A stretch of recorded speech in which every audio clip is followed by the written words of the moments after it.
Hello, today we'll start with second chapter, motion in one dimension.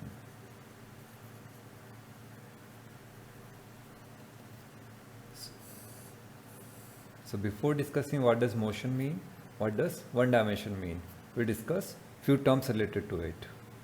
First, we will starting with some terms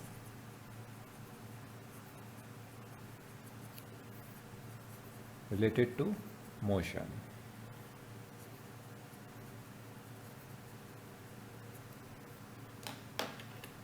We have already discussed physical quantities.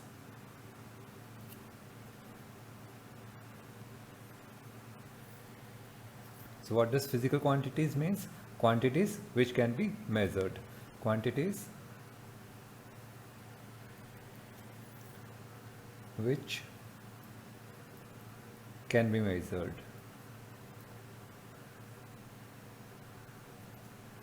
Then we have classified the physical quantities as fundamental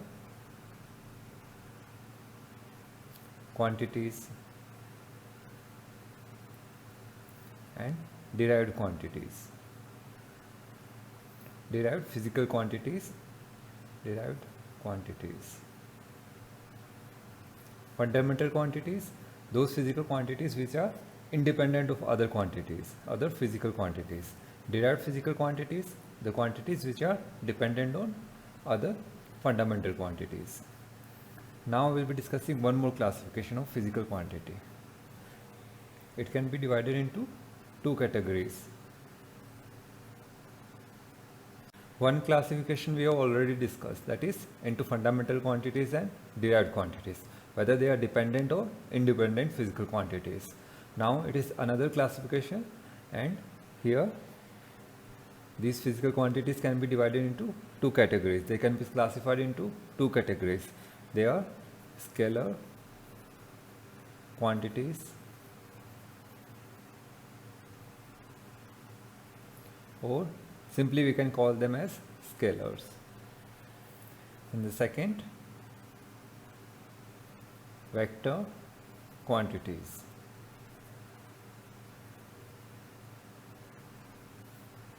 Or simply we can call them as vectors. So first we will discuss what does scalar quantities mean. So we are taking scalar quantities.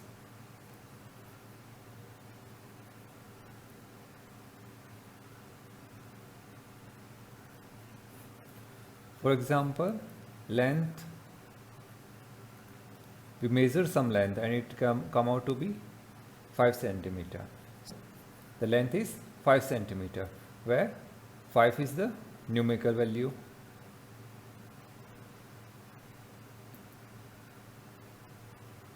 and centimeter is the unit. Or length can be 5 meter, where 5 is the numerical value and meter is the unit. So here one physical quantity is we measure, that is length. Physical quantity we measure length and it come out to be 5 centimeter. So length is 5 centimeter. Now here this is the magnitude. This is magnitude. So scalar quantities, these are physical quantities.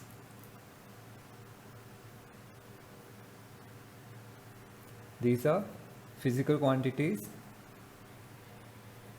which are expressed or represented, which are expressed only by their magnitude.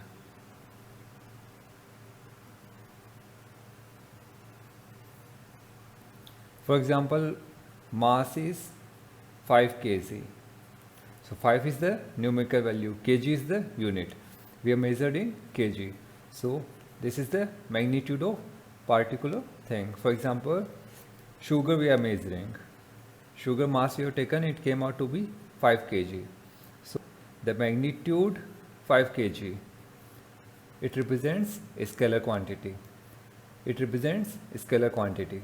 When we say sugar is 5 kg, its mass is 5 kg, It has complete meaning and it is represented by just magnitude. We require only the magnitude to represent how much sugar we have, that is 5 kg. So here scalar quantities, it has two parameters, that is magnitude have two parameters, that are first the numerical value, how many times the unit is contained, and second is the unit. For example, in length 5 meter it was, so 5 is the how many times a meter is contained. 5 kg, how many times? 5 times 1 kg is contained. So this is the magnitude, and this magnitude has two parameters, one is numerical value, other is unit. So scalar quantities, they are expressed by their magnitude. They only require magnitude. Examples of scalar quantities.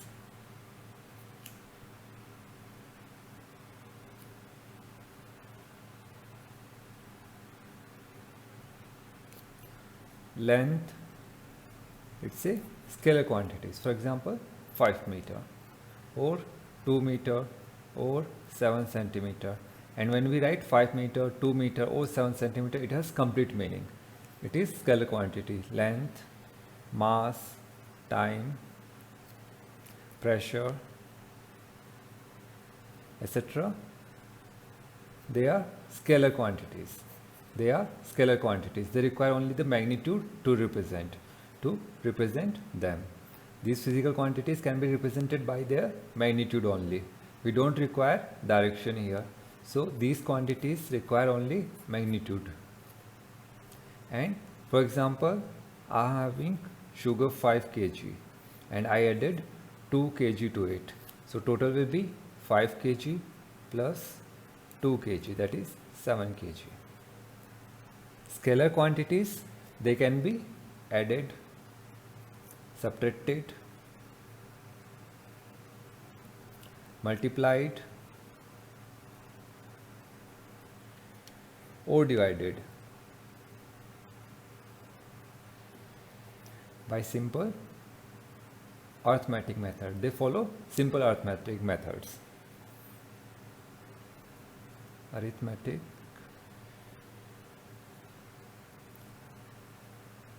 So by simple arithmetic methods, we can add them, subtract them, multiply or divide them. For example, this is 2 meter and 1 meter. So total will be 3 meters. We are simply adding them. They follow simply arithmetic method. Now we will be discussing vector quantities.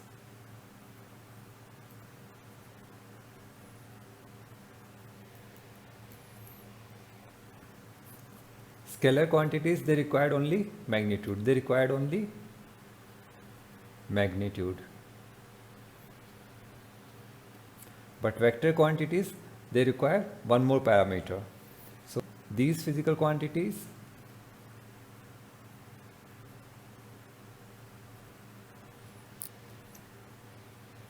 require magnitude as well as direction,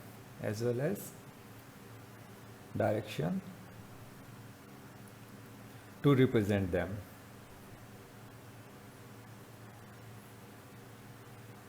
Here we can see scalar quantities, only magnitude was required, whereas in vector quantities, one more parameter, that is direction, is required. Magnitude as well as direction. So vector quantities, we have magnitude, one more quantity, that is direction, is required.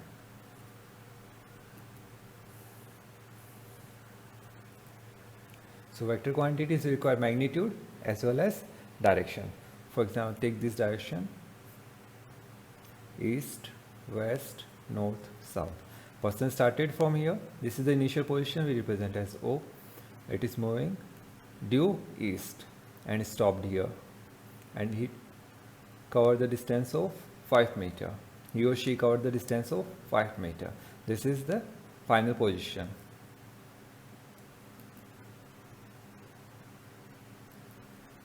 This is the initial position.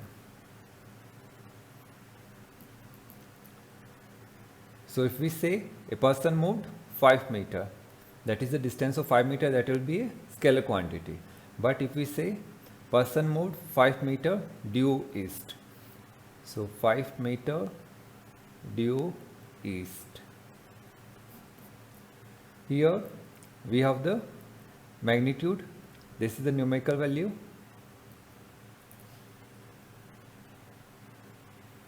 meter unit, and due east is the direction. So here one extra information we are getting, that is the direction.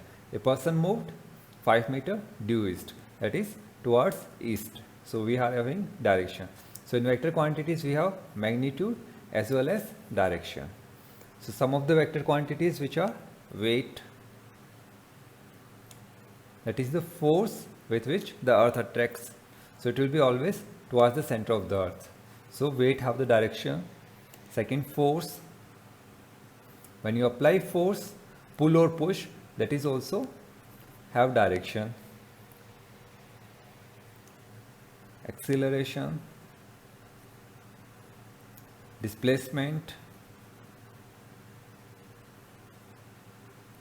they all have direction. To represent these physical quantities, we require magnitude as well as direction. These are vector quantities, and vector quantities cannot be simply added using simple arithmetic method.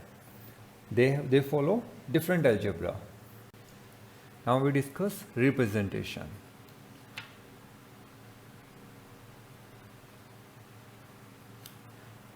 So how the scalar and vector quantities are represented? Scalars, vectors. For example, mass we have. So this physical quantity, it can be simply represented, the scalar quantity can be represented using small m. Mass can be represented with small m, or time with t, speed with v. And vectors, we have the direction. So to represent direction, we will use arrow. For example, velocity,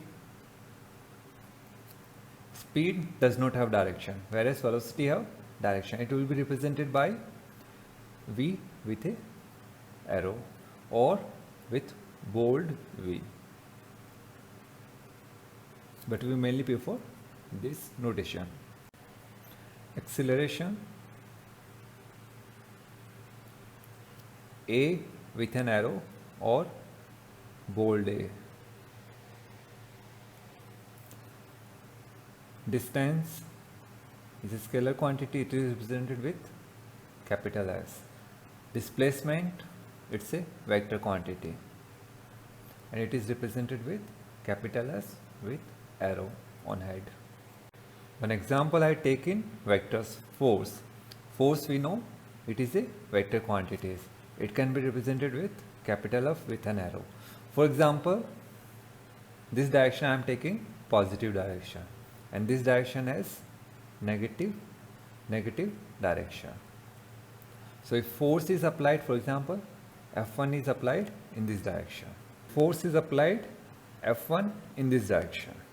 Now if the same force is applied in this direction, F1, same force is applied in this direction, we are representing this force as F1. This force will be represented as F1 arrow, but with a minus sign. So it will be represented with a minus sign, and it is having positive sign. Here plus and minus, they represent direction. If we are taking this direction as positive, then opposite to its direction, it will be negative direction. If this direction is positive, this will be, we considering this direction as negative. So therefore, if force is applied in this direction, we are writing F1 with an arrow. When opposite force is applied, it will be written as minus F1. The same force we are applying in this direction now. So it will be represented with a negative sign. Here the magnitude doesn't become negative. The magnitude is always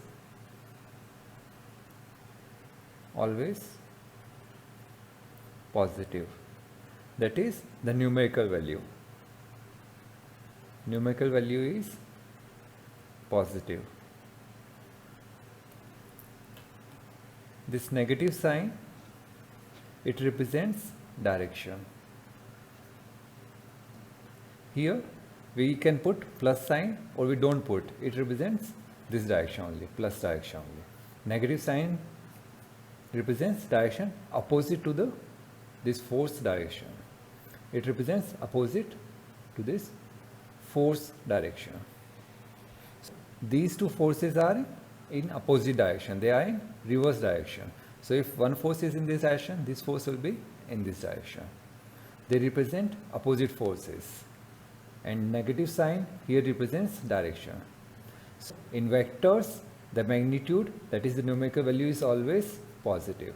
The numerical value is always positive. Negative sign denotes the direction. Negative sign denotes direction. Thus, if we are taking this as the positive direction, then this negative sign will denote the opposite direction to it. That is in this direction. This negative sign will denote the opposite direction to this.